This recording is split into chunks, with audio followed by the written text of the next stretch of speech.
everybody, and welcome back to Our La Carte. And this is part 2 of the Choose Your Own Adventure, or maybe I should call it Vote Your Own Adventure story video series that I'm doing. For those of you who maybe don't know what's going on, every Wednesday for the next however long it takes, I'm going to be uploading a video where I tell you a part of a story. While I'm telling you the story, I'm also going to be illustrating that section of the story, so you get to see a fun speed painting as well as hear the story. Now, the fun part of this happens at the end of each video. I'm going to be leaving the story off with a couple of different options. And it's up to you guys to vote for which option you like the best. Kind of like a choose your own adventure, only the most popular vote wins. In the description box of each video, I have a link to go to Straw Poll where you guys can vote for what you want to happen. Now, if you haven't seen the first part of the story, I'll leave links for that video as well. You might want to check it out before you finish watching this video, just so that the story makes a little bit more sense. Before I get into the next part of the story, I want to answer 2 questions that I got that are really good questions. And I didn't quite clarify in the first video, so thank you guys for everyone who asked those questions. And question number 1 is, when does the poll close? So for each story video you have, I'm going to upload it on Wednesday, and the poll remains open until the following Saturday. Upon that point, I close the poll, I figure out the next part of the story, I illustrate it, and then upload the next chapter of the story the following Wednesday. So if you want to vote for the next part of the story, make sure that you get your vote in there before the following Saturday. The second question that I got is a really good one, and that is there any way to go back and find out what would have happened with the other choices?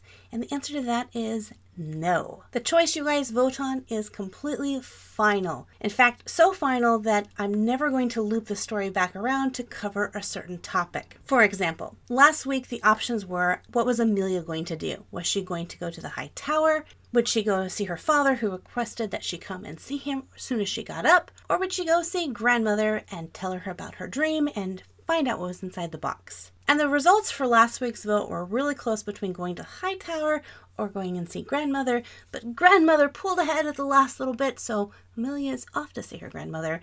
And unfortunately, we'll never find out what she would have seen in the Hightower or what her dad wanted to tell her. So without further ado, part 2 of Amelia's Adventures. That's a working title. We're still working on it. As Amelia walked quickly down the hall, she gripped the jeweled box close to her chest. Her heart pounded. She had very few memories of her mother. Her father had told her she had passed away from a fever when Amelia was only 3 years old. Her father always seemed so sad when he talked about her mother. And any time that Amelia asked her grandmother, she was only informed, "When you are 13, all your questions shall be answered." She raised her hand up and knocked 3 times on grandmother's bedroom chambers, and then quickly smoothed the rumples out of her dress and straightened her crown on her head. The door was opened by grandmother's elderly handmaiden, who beckoned Amelia to enter. Grandmother sat at her desk near the open window, sipping her morning tea. "Good morning, child, and happy birthday," grandmother greeted. "Thank you, grandmother. I have so many questions to ask you." Grandmother smiled and motioned to the chair opposite her. "Sit, child, and have some tea. Today is the day I answer your questions." Amelia sipped the warm, hot peppermint tea, trying to figure out which she should ask first. Grandmother made the decision for her by holding out a glittering golden key. Amelia gently took the key into her hand. "I know I was supposed to go see father first thing, but I just couldn't wait to find out what was inside the box." "Your father summoned you this morning?" Grandmother looked concerned. "Yes, he had asked for me to come to see him as soon as I woke up this morning, so I came here first. I'll visit him as soon as we're finished here." Grandmother's eyes darted to the door and then back to Amelia. "It is a good thing that you came here first. I know your father has his reasons, but I believe he does not want you to have what is in this box." "Why? Whatever's in the box is from my mother, and he loved her dearly." "Yes, he did, child. He loved her greatly, as much as he loves you. Open the box, and you will see." As Amelia went back to opening the box, the trumpet sounded again, reminding Amelia of her dream. "That's right." She looked back at her grandmother, but grandmother was standing, walking to the window. "Grandmother, I had the strangest dream last night, and in my dream there were trumpets just like this." The look on grandmother's face made her pause. Grandmother took Amelia's hands in hers. "Your dream, child. What happened in your dream?" "It was just a dream, grandmother. The whole kingdom was destroyed. The trumpets were sounding, trying to warn people. A strange darkness filled the sky, and people couldn't escape it. I woke up after that. But it was just a dream." The look on grandmother's face made Amelia question that. Quick, child, the box. Open it. Amelia glanced at her grandmother and then at the box. She inserted the key and with a shaky hand turned the lock. Amelia lifted the lid and peered inside. She had imagined a necklace or a letter, a painting, something, but she was not prepared for what she saw. Inside the velvet box lay a small, circular hand mirror. It wasn't the plain hand mirror that caused her to pause. It was the face staring back in the reflection, familiar yet strange. As Amelia peered into the mirror, she expected to see her own reflection, but instead of seeing her current self, she saw an older version of herself, but yet it wasn't herself. Her hair was dark with streaks of white, and her eyes a deeper purple than blue, though sad and surprised at the same time. And then the eyes blinked. Not Amelia's eyes. The reflection eyes blinked. Amelia gasped, staring at her grandmother and then at the mirror. The mirror image gasped as well, though no sound was audible.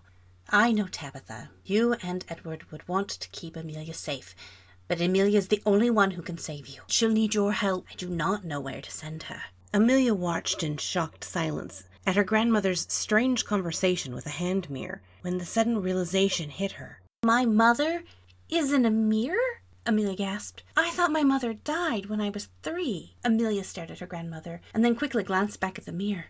I thought you died of a fever. Grandmother came around and put her arm on Amelia's shoulders. I know, child, there are many questions, and I will try to answer as many as I can. But with the tolling of the trumpets and your dream, I do not believe we have that much time. Exactly how did she end up in a mirror? Amelia asked, bewildered, her heart still pounding in her chest. It is a long story, child, and I will try to do my best to tell you everything you need to know. Many years ago, your mother... But a sounding trumpet interrupted grandmother, and she quickly again gazed out the window, this time raising a hand to her mouth. There was a cast of red in the sky, like a sunset, only it was mid-morning, and dark clouds were coming over the horizon. There is no more time. Tabitha, you have to tell the child what she is to do. Grandmother quickly grabbed the mirror and pushed it in front of Amelia. Look, your mother will try to tell you. Her mother's face looked sad as she stared at her daughter, and then leaned her face close into the mirror and gently blew on it until a thick fog covered the mirror. Then, with her finger, she began to sketch a pattern. It was a tree. But not just any tree, the great tree that grew in the middle of the deep forest. She had seen pictures of it in paintings. Her father had forbidden her to enter the forest, saying wolves and other such nasties might eat a little girl up, and that she must never go there alone. All right, so I go to the great tree, and then what? Amelia's mother again blew on the mirror, but before she could reach out her finger, a guttural sound came from the window. Amelia looked up to see the strangest animal, like a crow, only much larger, with crazy wild eyes. Its sharp talons gripped the frame of the window, and its gaze was fixed right at Amelia and the mirror. Amelia, so startled by the creature, was uncertain if she should run or call for the guards. The sharp black bill of the crow-like creature reached out and snagged the golden mirror straight from Amelia's hand. In an instant, the crow took flight. Amelia's heart pounded and then sank. No! She could see the crow flying out. The black cloud that she had seen wasn't a black cloud. It was hundreds, maybe even thousands of these black, ghoulish birds, and the crow with the golden mirror soon melted in with its companions. I have to get the mirror back. I have to save Mother. Amelia turned to her grandmother. Listen, child, this journey is dangerous. You must go to your father. Tell him what has happened. Your father will send with you his best knights. They will protect you and keep you safe. Grandmother pulled her in for an embrace. Now hurry. Go to your father. There is no time to lose. As Amelia raced down the stairs, her mind was flooded with what she should do. If she went to her father and asked for help, what if he forbid her to go? If she went to the tree, she wouldn't even know what to do there. And what if the crow dropped the mirror? What if it broke? She had just found her mother. She wasn't ready to lose her yet. So there you go, guys. Here is your next 3 voting options. Number 1, does she go to her father and ask for help? Number 2, does she go to the tree by herself? Or does she go after the large flock of crow-like monster birds? Click that link in the description box below and tell me what to do next. So until next time, God bless you guys, and we'll see you next time. Bye-bye!